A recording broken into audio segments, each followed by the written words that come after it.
갈라디아서 3장 1절부터 9절입니다. 함께 봉독합니다. 어리석도다 갈라디아 사람들아, 예수 그리스도께서 십자가에 못 박히신 것이 너희 눈앞에 밝히 보이거늘 누가 너희를 꾀더냐. 내가 너희에게서 다만 이것을 알려 하노니 너희가 성령을 받은 것이 율법의 행위로냐 혹은 듣고 믿음으로냐. 너희가 이같이 어리석으냐.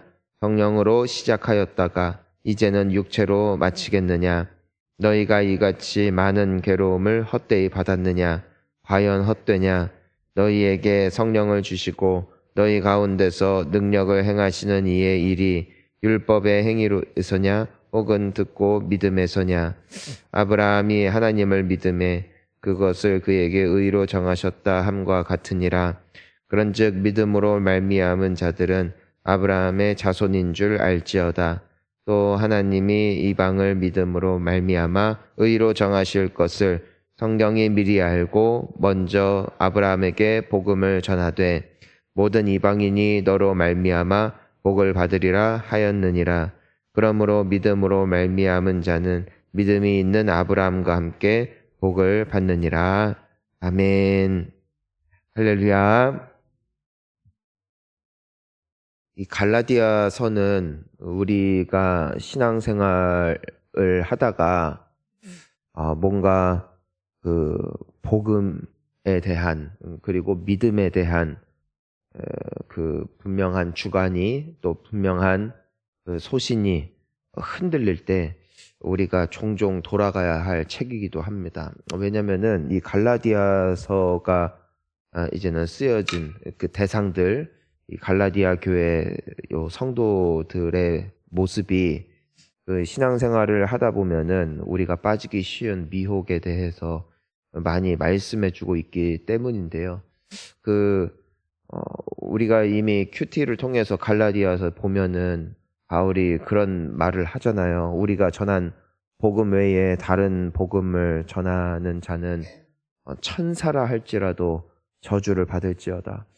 그 말인즉슨 예수 그리스도께서 우리를 위해서 죽으셨다가 다시 살아나신 것을 믿는 자마다 하나님의 자녀가 되는 권세를 입는다는 복음 외에 다른 복음은 없다라는 것이죠. 여기에 무언가가 추가되지 않는다는 것입니다. 우리는 믿음으로 말미암아 하나님의 자녀가 되었다. 그러니까 오늘 우리가 이 말씀, 오늘의 본문도 보면은 사람들이 하지만 꿰는 거죠. 그러니까 스스로 속이기도 하고 서로 속이기도 했다라는 것입니다. 무엇이냐면은 하나님의 사랑을 받기 위해서는, 그리고 천국에 가기 위해서는 너희들이 이것도 해야 되고 저것도 해야 되고 여러 가지 복음 외에 다른 것들이 계속해서 추가가 되는 것이에요. 계속해서. 그래서 그것에 목을 매게 되고 그것에 집착을 하게 되고 그러다 보면은 어느샌가 무엇이 남는가? 그 믿음에 대한 확신보다도 행실에 대한, 행위에 대한 집착이 우리의 신앙생활을 대체하게 되더라는 것이에요. 여러분, 우리가 신앙생활을 한다는 것, 그리고 우리가 예수를 믿는다는 것은 그분 외에 다른 복음이 없음을 믿는 것이고, 그리고 그분만이 소망임을 믿는 것인 줄을 믿습니다. 우리가 이것을 분명하게 해야 되는데 이 갈라디아 교회 성도들도 이것에 대해서 흔들리는 것이죠. 자, 우리 2절, 3절을 함께 읽어보겠습니다. 내가 너희에게 다만 이것을 알려 하노니 너희가 성령을 받은 것이 율법의 행위로냐 혹은 듣고 믿음으로냐. 너희가 이같이 어리석으냐. 성령으로 시작하였다가 이제는 육체로 마치겠느냐. 아멘. 성령을 받은 것이 당연히 듣고 믿음으로 말미암음이죠. 여러분, 믿어졌다는 거예요. 그것이 우리가 예수 그리스도에 대하여 듣고 또 영생에 대하여 묵상하던 중 우리 예수님의 말씀 또 하나님의 말씀을 들으면서 그것이 믿어졌다.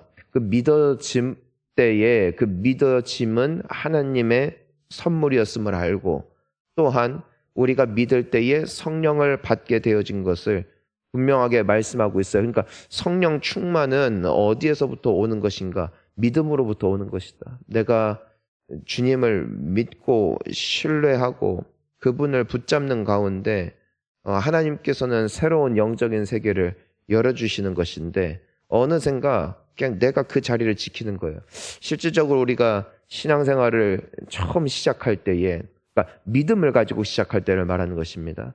그러면은 우리가 예배도 막 드리고 막 기도도 더 전보다 하게 되어지고, 그리고 내가 살아내는 이 모든 순간순간들이 너무나 기쁘고 즐겁잖아요. 그러니까 이제 그것이 이제는 계속해서 가는 것인데, 문제는 뭐냐면 나중에 마음은 사라지고 행위만 남더라는 것입니다. 그러니까 내가 전에는 예배도 열심히 드렸는데, 내가 전에는 막 찬양도 막 부를 때마다 눈물이 나는 그런 체험을 했었는데, 왜 나에게 더 이상 그런 일이 안 일어날까? 그래, 더 열심히 해보자. 더 열심히 해보자. 이렇게 된다는 것이에요. 그렇게 되면은 더 이상 믿음은 없어지고 어느샌가 육체의 열심만 남는 것이 그 우리의 모습이다. 사실 우리가 신앙생활을 하는 데 있어서 예수를 붙잡는 것이 핵심이죠. 예수를 붙잡는 것이 핵심인데, 그 붙잡는 것이 믿음이라는 거예요. 믿음. 그러니까 믿음으로 붙잡는 것이지, 내가 그냥 막 기도하고 내가 그냥 예배 자리에 와서 앉아있고 이것이 우리를 살리는 것이 아니겠죠. 그래서 오늘 우리가 계속해서 말씀을 보면은, 우리 6절 한번 읽어보겠습니다. 6절 시작. 아브라함이 하나님을 믿음에 그것을 그에게 의로 정하셨다 함과 같으니라. 아브라함이 하나님을 믿었대요. 그러니까 그분의 말씀이 진리임을 믿었대요. 이삭을 주기로 약속하셨을 때 아브라함에게서 나타난 현실은 그냥 늙어가는 몸과 또 여전히 없는 자식, 그것이 현실이었죠. 하지만 아브라함이 하나님을 믿었대요. 여러분, 우리는 아직 예수님을 보지 못했어요. 근데 예수님을 믿어요. 우리는 천국에 가본 사람이 아무도 없어요. 근데 천국을 믿어요. 맞습니까? 우리는 기도한다고 해서 당장 뭐가 없어요. 하지만 기도를 믿어요. 그러니까 기도하는 거예요. 오늘 기도해도요, 하늘은 안 열립니다. 오늘 기도한다고 내 자식이 갑자기 바뀌지 않습니다. 내가 기도한다고 내 속에 있는 암덩어리가 갑자기 떨어져 나가지도 않습니다. 하지만 기도를 들으시는 이가 하나님이심을 믿기에 그럼에도 불구하고 온 것이 믿음이라는 것이에요. 그러니까 우리가 주구장창 기도하죠. 여러분, 아침마다 기도할 때마다 막 내 영혼이 막 불타고 신비한 경험을 하는 것은 아니에요. 하지만 그럼에도 주께서 들으시리라 믿고, 때로는 그 믿음 때문에 버티고 앉아있는 것이지, 눈에 보이는 것을 보고 따라갔다면은 이 중에 기도할 사람 아무도 없다는 것이에요. 이것이 믿음이라는 것이죠. 내가 왜 예배를 드리는가? 내가 왜 기도하는가? 그 중심에는 분명한 믿음 때문이 되는 것이다. 하지만 지금 이 갈라디아 교인들을 향하여 바울이 주목하고 있는 것은 무엇이냐면은, 그 믿음 외에 뭐가 필요하다? 행위도 필요하다. 이것을 말하는 것이거든요. 사람은요, 믿는 대로 살아요. 돈이 최고라 믿는 사람들은 말려도 뜯어 말려도 돈을 벌기 위해서 생명을 갈아 넣습니다. 내가 이 병원에 가면은 꼭 낫는다라고 믿는 사람은요, 3년, 4년 예약이 밀려도요, 그 예약 어떻게든 잡아가지고 그 병원에 가가지고 치료 한번 받으려고 새벽부터 줄을 서고 있다니까요. 그러니까 사람은 믿음대로 살아요. 내 새끼가, 내 자식이 정말 좋은 학교 가면은 이 아이의 인생 핀다라고 믿는 부모들은요, 100% 과외비, 학원비, 물불 가리지 않고 애들 교육시키는데 자기의 그냥 돈을 다 쏟아 붓습니다. 왜냐면은 그게 믿음이거든요. 천국에 대한 확신을 가지고 있는 사람들은 이 세상에서의 막 크고 작은 일에 막 물론 아예 안 흔들릴 수는 없지만 현실을 사니까 그거에 막 일희일비하지 않아요. 왜요? 천국의 소망을 두고 살기 때문에.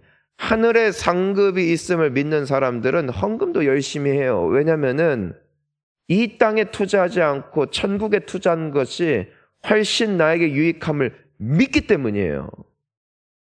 헌금해라 해서 억지로 너 100만 원에 너 1000만 원에 이래가지고 하는 것은 믿음 아니에요. 그건 협박이고 그건 강제죠. 그게 무슨 믿음이겠어요. 믿는 자가 주님을 위해서 삽니다. 영생을 믿는 자가 선교도 하고요, 전도도 하고요, 순종도 하는 거예요. 이 땅에서의 승부가 아니라고요. 우리에게는 영원한 생명이 있음을 믿는 것이죠. 그리고 그 나라를 위해서 투자하는 것이죠. 예비하는 것이죠. 그리고 내가 이 땅에서는 비록 풍요롭지 않았다 할지라도 내가 천국 갔을 때 주님께 칭찬받아야지, 칭찬받을 거야, 반드시 주님 만날 날이 올 거야, 이것을 100% 믿고 확신하는 사람들, 그리고 그것을 신뢰하고 그것을 보는 사람들은 그것을 위해서 삶을 헌신하는 것이죠. 여러분, 이 믿음이 우리의 신앙을 조성하는 거예요. 근데 나에게 그런 게 없는데 언제부턴가 믿음은 없어지고 뭐만 남는 거예요? 습관만 남는 거예요. 처음에 새벽을 깨울 때는 주님이 반드시 응답하신다. 반드시 응답하신다. 나중에는 그냥 습관, 좋은 습관이 아니라 그냥 오는 거야, 그냥. 그렇게 되면은 이제 큰일 난다. 이제 그 말씀을 이제 우리가 갈라디아서를 통해서 볼 수 있게 되는 것이죠. 우리 마지막으로 7절과 8절을 함께 읽습니다. 그런즉 의도로 말미암은 자들은 아브라함의 자손인 줄 알지어다. 또 하나님이 이방을 믿음으로 말미암아 의로 정하실 것을 성경이 미리 알고 먼저 아브라함에게 복음을 전하되 모든 이방인이 너로 말미암아 복을 받으리라 하였느니라. 아멘. 그리고 9절에 보니까 믿음으로 말미암은 자는 믿음이 있는 아브라함과 함께 복을 받느니라 하였어요. 사랑하는 성도님 여러분, 우리 안에 있는 믿음이 그냥 앞으로 갈수록 더 깊어지기를 축복합니다. 그냥 더 깊어지기를 축복해요. 정말 믿음으로 사는 자는 하늘 위로를 받거든요. 믿음으로 사는 자는 세상을 바라볼 때도 관점이 달라요. 주님이 하신다. 주님이 하고 계시다. 미국의 초대 대통령이 조지 워싱턴인데 전쟁을 앞두고 사람들이 이제 폐색이 짙어지니까 이제는 이 영국군과 그 전쟁을 앞두고 어떻게 하면 좋습니까? 우리 지면 어떡합니까? 그 장군들이 주변에 있는 그 참모들이 막 이렇게 걱정하는 소리를 하니까 이 워싱턴이 그런 말을 했다고 합니다. 아니 지면 어떻고 이기면 어떠냐? 저도 하나님의 뜻이고 이겨도 하나님의 뜻인데 우리는 그저 그분의 뜻에 함께 동참하면 될 뿐이다. 강하고 담대하고 우리가 믿는 바 최선을 다하면 주님의 뜻은 여전히 신실하게 이루어질 것이다. 그는 그러니까 전쟁에서 질 수 있는 상황 가운데서도 무엇을 믿었다? 하나님의 뜻이 이루어질 것을 믿었다. 믿으니까 어떻게 되는 거예요? 남들은 벌벌벌벌 떨면서 지면 어떡하지? 지면 어떡하지? 그런데 그 믿음으로 서 있는 사람은 저도 하나님, 이겨도 하나님, 우리가 사나 죽으나 다 하나님의 것임을 믿었던 그 멋진 신앙 고백을 그래 하나님이 얼마나 기쁘게 받으셨겠어요. 우리의 기도가, 우리의 예배가 믿음이 될 수 있기를 축복합니다. 나의 찬양이, 나의 행실이 믿음에서부터. 요셉도 보디발의 아내의 미혹을 이긴 것은 행위가 아니었어요. 무엇 때문에? 믿음. 어떤 믿음? 하나님이 보고 있다. 그 믿음. 다니엘이 스스로를 더럽히지 않기로 뜻을 정했어요. 왜요? 믿음. 하나님은 자기 자신을 하나님을 위하여 정결하게 지키려고 하는 자들을 기뻐하심을 믿었기 때문에, 믿음. 베드로가 물 위로 걸어오라는 예수님의 음성을 듣고 걸어가는 거예요. 뭐 때문에? 믿음 때문에. 예수님이 오라시면 그대로 가면 산다. 그 믿음. 여러분, 오늘 이 믿음으로 다시 서고 우리 남아있는 인생의 이 신앙의 여정, 또 모든 기도가 오직 믿음으로 말미암아 서게 되어지는 우리 모두가 되어야 할 줄 믿습니다. 함께 기도하시겠습니다.